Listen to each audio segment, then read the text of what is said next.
ई जो 3 दिन तले आमर जो भारत सरकार बजेट रे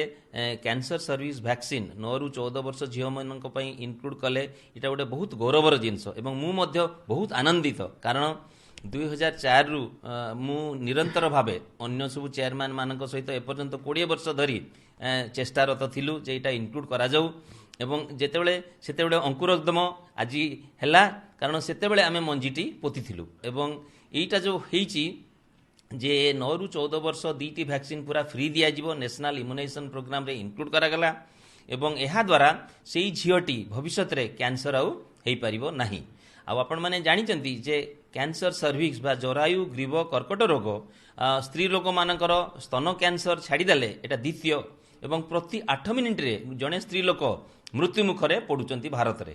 एवं एटा प्रिवेंशन कंप्लीटली हे परिबो केते बेले जेते बेले प्रथम अवस्था रे एटा को डिटेक्ट करबा किबा हमें वैक्सीन दबा एवं एई कैंसर सर्विक्स जानि चंती जे प्रथम कारण हैला एचपीवी बा ह्यूमन पापिलोमा वायरस एटा गोटे भूताणु ई भूताणु पई जदी हमें वैक्सीन दबा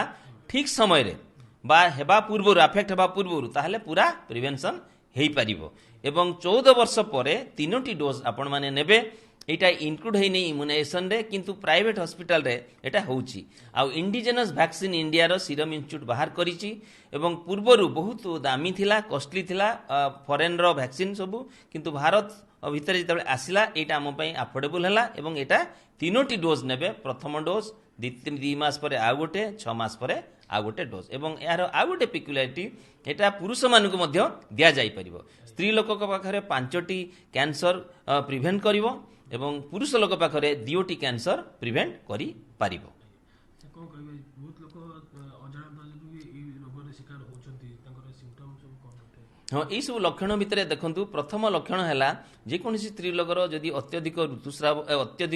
ऋतुस्राव होला किंबा श्वेतस्राव है किंबा गंधयुक्त श्वेतस्राव है किंबा बेले बेले स्वामी स्त्री मिलन पर जदि ब्लीडिंग है किंबा मेन्स मझिरे मझिरे जदि ब्लीडिंग है यही सब आम सन्देह करूँ एवं सेठू आम स्पेकुलम परीक्षा करूँ एवं पाप स्मियर बोली बा जरायु मुख पाचक रस